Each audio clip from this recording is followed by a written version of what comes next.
Volta do sarampo no Brasil. Estado joga a responsabilidade para indivíduo. George Ribeiro. Especialistas da área da saúde comentam a relação da violência, do desmonte do SUS e do congelamento de verbas com o surto de sarampo, e explicam por que não faz sentido culpar o movimento anti-vacina nem os imigrantes venezuelanos.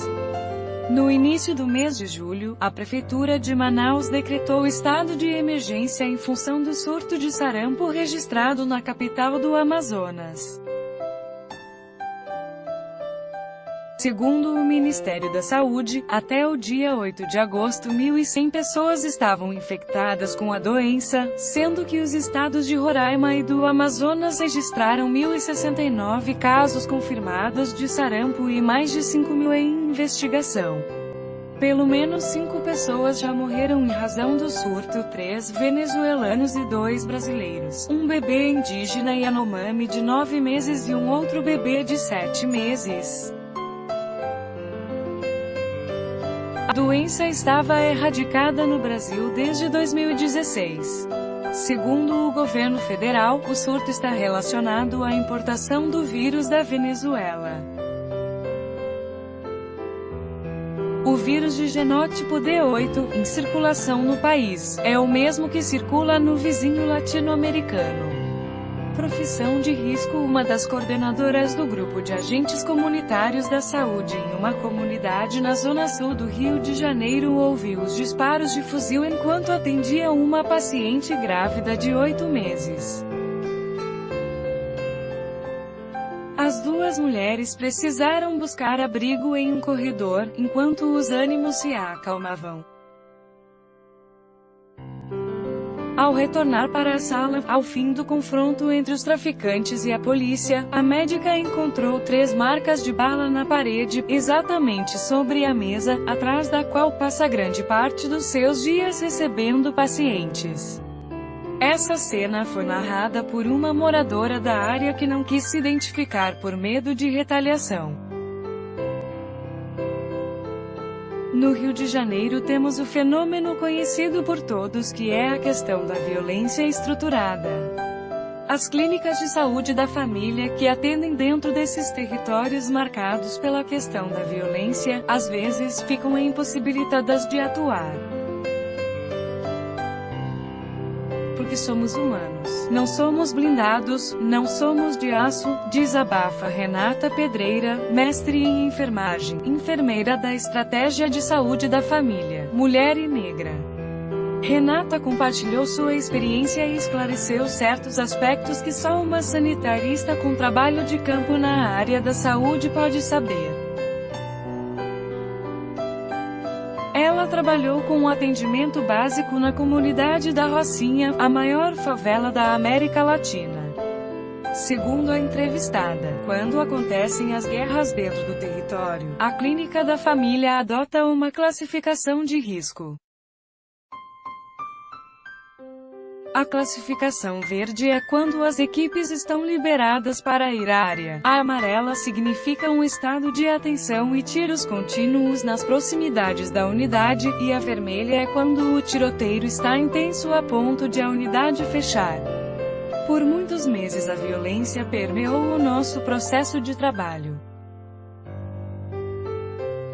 Então ficávamos continuadamente em amarelo, o que impossibilitava ir até o território para realizar busca ativa para ajudar e assistir a população com restrição de mobilidade para verificar a caderneta de vacinação das crianças, explica Renata Pedreira. Ela destaca que o congelamento de verbas para a saúde e a gestão da saúde privatizada se somam à violência nas comunidades do Rio de Janeiro. A maioria das clínicas da família se localiza em áreas vulneráveis. Por isso a estratégia de atendimento à família compartilha o sofrimento dos moradores da comunidade. Isso impede que a gente avance em um atendimento de qualidade por causa da segurança pública, diz ela. A violência é um dos fatores que reduzem o alcance das equipes de atenção básica no Rio de Janeiro e em todo o Brasil. No entanto, o buraco é muito mais embaixo. Segundo a própria Renata, a vigilância epidemiológica e profissionais na ponta do atendimento à população. A mudança na legislação e o congelamento das verbas por 20 anos. O Programa de Atenção Básica do SUS é direcionado por uma Política Nacional de Atenção Básica (PNAB).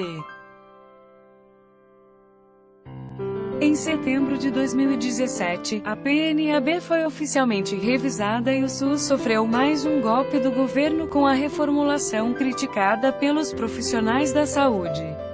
Na nova PNAB se retira o comprometimento de se realizar a cobertura vacinal de 100% da população. A antiga PNAB definia a composição da equipe de agentes comunitários de saúde, ACS, que era uma solução transitória para a implementação da estratégia de saúde da família, com um número mínimo de 4 ACS e um máximo de 12 para o atendimento de 100% da população, com até 750 pessoas por ACS. Uma das tarefas prioritárias das equipes, inclusive, era o acompanhamento de crianças em fase de desenvolvimento. A nova PNAB não tem esse compromisso.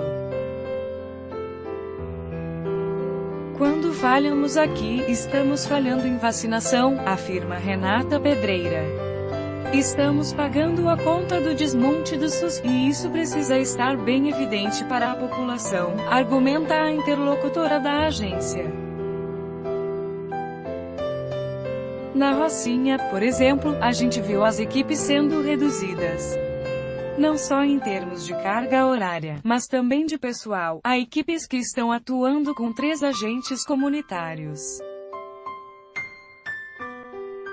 E elas não dão conta. A função do agente comunitário é fazer o link entre a estratégia de saúde para a família e a população.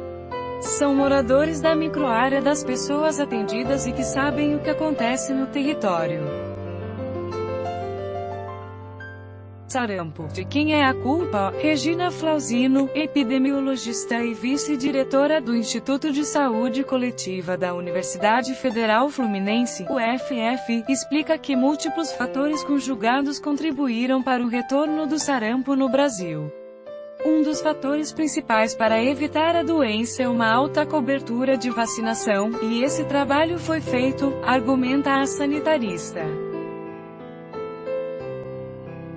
Em 2016, o Brasil recebeu da Organização Pan-Americana da Saúde, OPAS, o certificado de eliminação da circulação do vírus do sarampo. Fizemos campanhas de segmento que ampliaram a faixa etária para a vacinação contra sarampo. Facilitamos a vacinação, mas sempre tivemos alguns bolsões de população não vacinada, explica a doutora Regina. Onde há uma maioria vacinada se impede que o vírus afete os não vacinados. Diversos fatores, no entanto, colaboraram para relaxar a cobertura. Em alguns momentos faltou vacina, em algumas áreas faltou equipamento, como geladeiras, principalmente em áreas mais vulneráveis economicamente. Assim, crianças deixaram de ser vacinadas na região. Imigrantes entraram nessas regiões e encontraram pessoas não vacinadas, o que favoreceu o ressurgimento do sarampo no Brasil.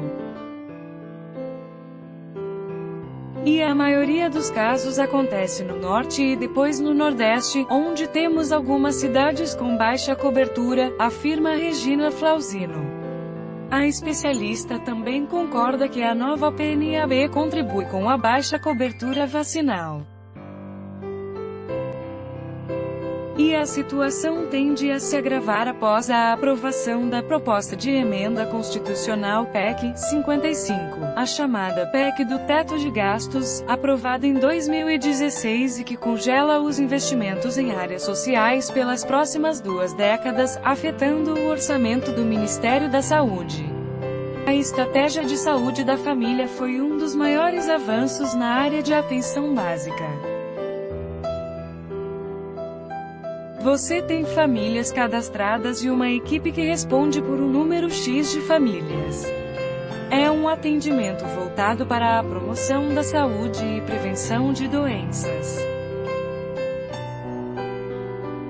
E o agente comunitário é a pessoa que faz o link, que faz as visitas com o médico e o enfermeiro, que procura saber quem está vacinado ou não. Segundo a vice-diretora do Instituto de Saúde Coletiva da UFF, esse profissional faz um elo muito importante nesse acompanhamento, inclusive na garantia de imunização das crianças em áreas mais vulneráveis. A cobertura maior da estratégia de saúde da família acontece em áreas vulneráveis. E foi um avanço muito grande para o Norte e o Nordeste, bem como para áreas mais expostas no Sul e Sudeste do país. Ao retirar esse profissional, a gente perde porque ele é que acompanha muito mais de perto as famílias.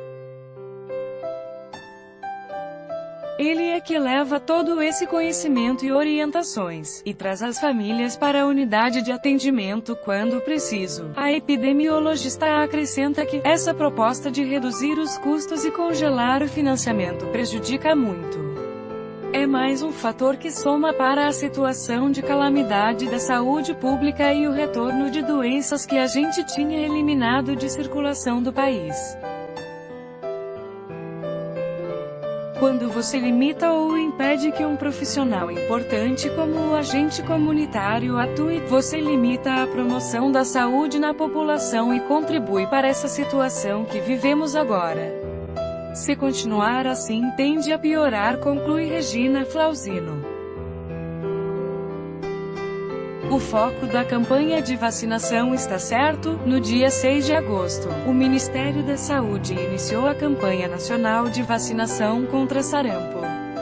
A ação mobilizou todos os postos de saúde do país e tem como alvo principal crianças de 1 a 5 anos. O Dia de Mobilização Nacional, o Dia D, acontecerá em 18 de agosto. Em função dos surtos, no entanto, o governo convocou a campanha para aumentar a cobertura vacinal e impedir a disseminação do sarampo. E por incrível que pareça, a pressão está sendo exercida sobre os pais.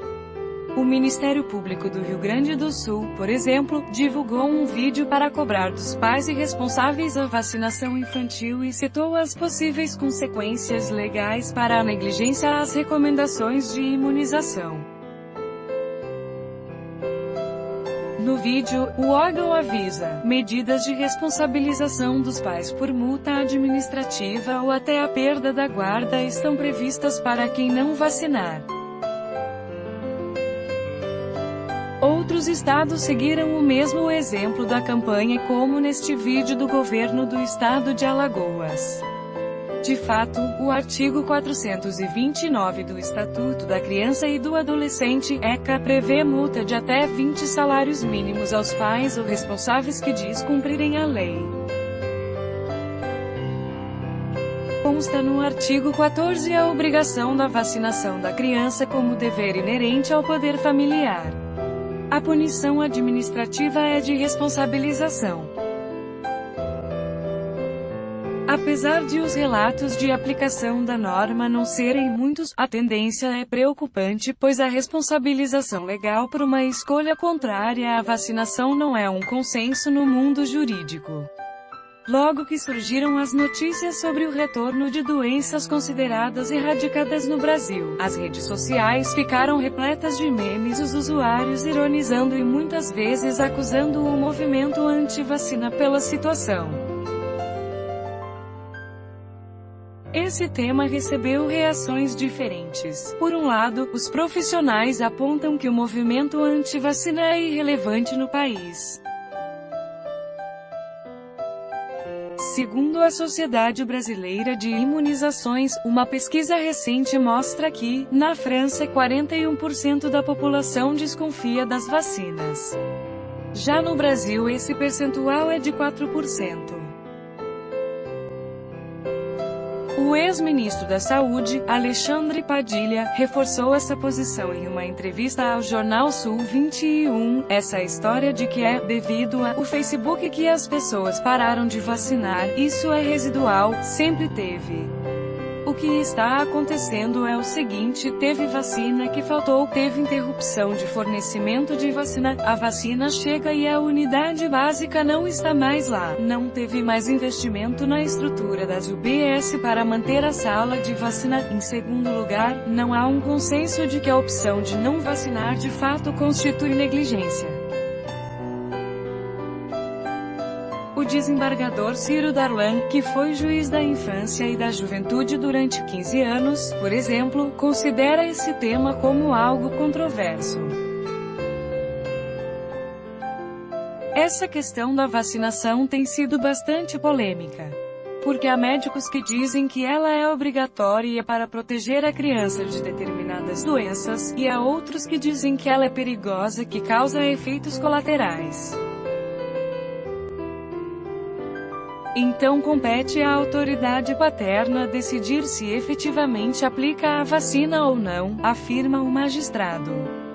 A princípio, como é uma medida de prevenção da saúde, e a saúde é um direito fundamental das crianças e dos adolescentes, ou seja, todos devem aplicar a vacina.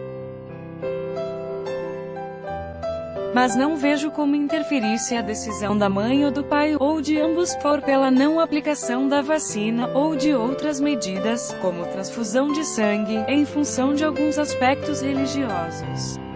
Essa é uma decisão que não compete ao Estado interferir, salvo se ficar demonstrado que isso venha a causar risco pessoal ou de saúde à criança, acrescenta Ciro Darlan. É uma questão de hierarquia. A primeira que deve ser respeitada é a decisão da família, como você educa seu filho, explica Darlan. O Estado só interfere de forma supletiva quando estiver em risco algum direito fundamental da criança ou do adolescente. Dessa forma, no mínimo, segundo o juiz, é necessária uma avaliação caso a caso. O conselheiro Isaías Bezerra, do Conselho Tutelar da Zona Sul do Rio de Janeiro, explica que o Conselho precisa denunciar os casos de negligência. Por outro lado, nem sempre é simples constatar o que é negligência e o que não é. O fato de um pai na Zona Sul do Rio de Janeiro não querer vacinar uma criança, seus filhos, pode ser muito diferente dos pais da Zona Oeste, ou do interior de Minas Gerais, afirma Isaías Bezerra. As razões e as questões são diferentes, inclusive há casos em que a criança toma vacina e fica doente. Então os pais todos da região param de vacinar os filhos por medo de os filhos ficarem doentes. Se você está na cidade do interior, todos estão vinculados a esse tipo de experiência, então o Conselho Tutelar da região também vai ter esse entendimento.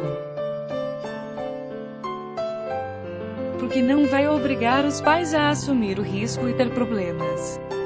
Quem vai assumir essa responsabilidade? Ele também esclarece que normalmente o Conselho Tutelar é acionado pelo hospital ou centro de saúde quando alguém não deseja tomar vacina.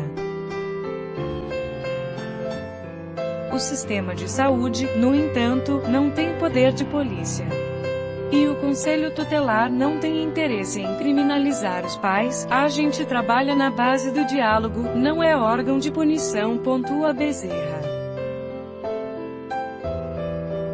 O conselheiro aponta para o mesmo lado que os outros especialistas: o problema maior é o Estado brasileiro congelar por 20 anos os recursos da saúde e da assistência à população.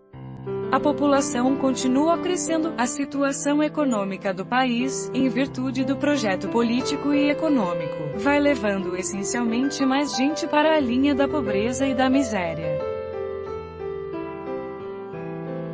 Vai retirando o suporte da assistência na saúde, evidentemente, vamos ter problemas e mortes no país.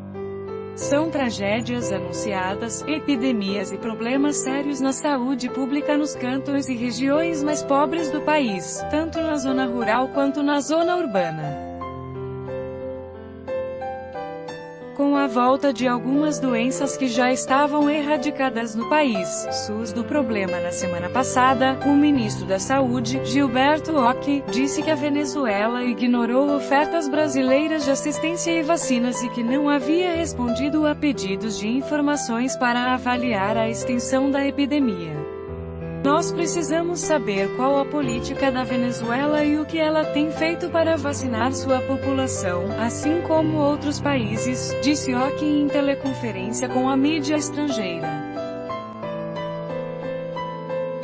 Embora a preocupação do ministério seja válida, a culpa pelo surto não pode ser transferida para a Venezuela. Os imigrantes não são culpados, são vítimas, que não têm assistência no seu país e estão procurando ajuda aqui. E o nosso sistema é único e universal, e a gente atende de fato. Quando fiz mestrado e doutorado tivemos trabalho de vigilância em fronteiras, argumenta a sanitarista Regina Flauzino. Ela revela que as coberturas vacinais em cidades de fronteira muitas vezes já foram de 100% e que o SUS até mesmo vacinou a população de outros países. O surto, segundo ela, aconteceu em função da queda da cobertura nessas áreas nos últimos anos. Renata Pedreira concorda com ela, o SUS sempre trabalhou nas áreas de fronteira vacinando pessoas que moram em outro país, então não faz sentido. A gente sempre teve essa solidariedade dentro do SUS, de atender essas pessoas. Ou seja, dizer que o estrangeiro está trazendo uma doença é uma questão mais política do que de saúde. Transfere-se a culpa do Estado para o indivíduo, para o imigrante ou para o movimento anti-vacina, alerta a entrevistada pela Sputnik Brasil. A enfermeira da Estratégia de Atendimento à Família afirma que a saúde é um direito e não uma mercadoria. Os países que têm sistema de saúde pública universal consomem mais de 8% do PIB no setor. Nós estamos muito distantes disso. O Brasil tem 3,8% para o SUS. Não dá conta, segundo ela, o SUS, além de outras funções, também responde pela articulação política e o planejamento de ações, que requerem verba. E a verba está ausente, assim, ocorre uma precarização para favorecer um processo privatista para seguir a demanda do mercado. É necessário ter uma vigilância adequada para fazer a notificação de casos suspeitos. Assim, é possível implementar uma ação para esse caso suspeito, só que hoje a vigilância não é adequada.